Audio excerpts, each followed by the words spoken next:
भरत महिमा।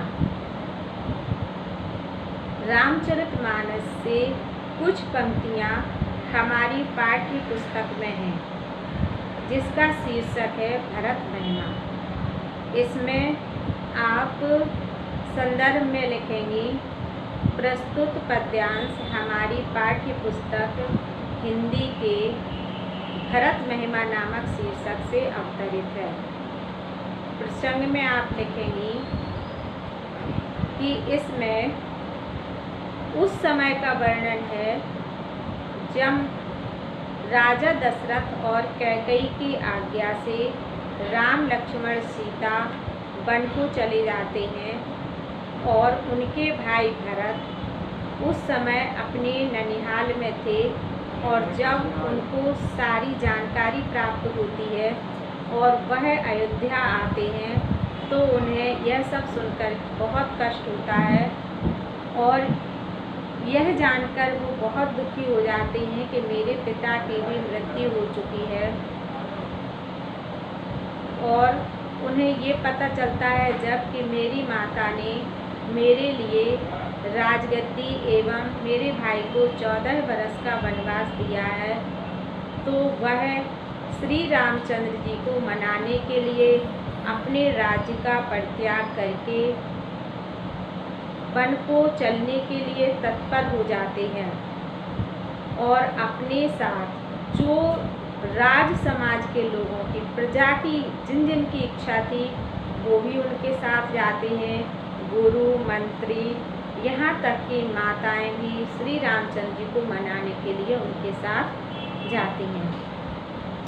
भरत जी को पूरा विश्वास था कि हम सभी लोग जब मनाने जाएंगे तो निश्चित रूप से राम लौट करके आकर के राज्य को ग्रहण कर लेंगे।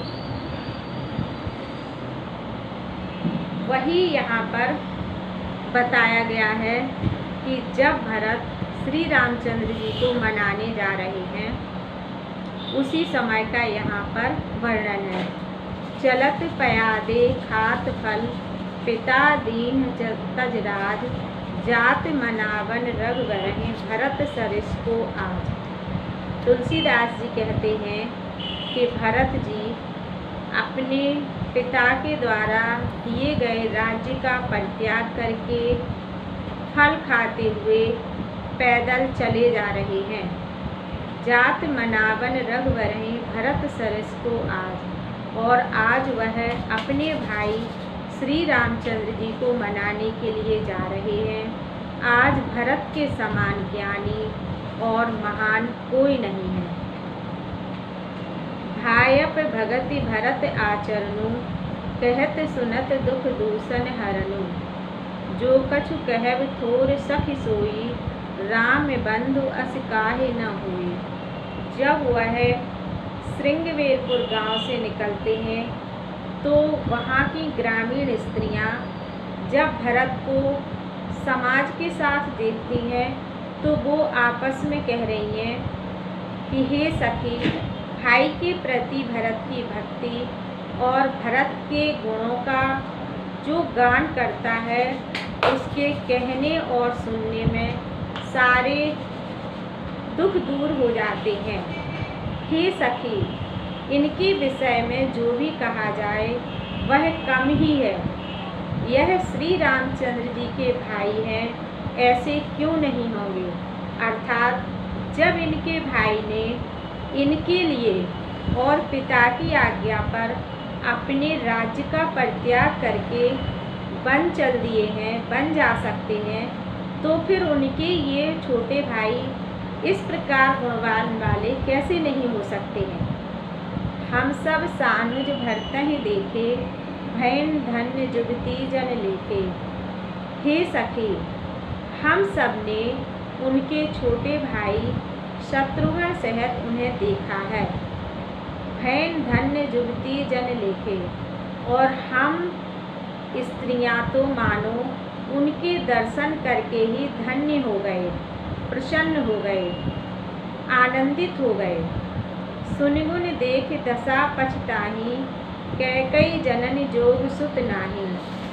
वो आपस में विचार करती हैं कि हे सखी, इनके गुणों को सुन करके और इनकी दशा को देख करके तो ऐसा प्रतीत होता है कि ये निश्चित ही कैकई के योग्य पुत्र नहीं है, कैकई के लायक पुत्र नहीं है। इनका जन्म कैकई से नहीं होना चाहिए, क्योंकि ये तो इतने गुणवान और दयालु है, जबकि इनकी माँ कैकई कैसे पाषाण हृदय निष्ठुर है, जिन्होंने इन्हें और इनके बड़े भाई को वन भेज दिया। को कह दूषण रायन नाहिन,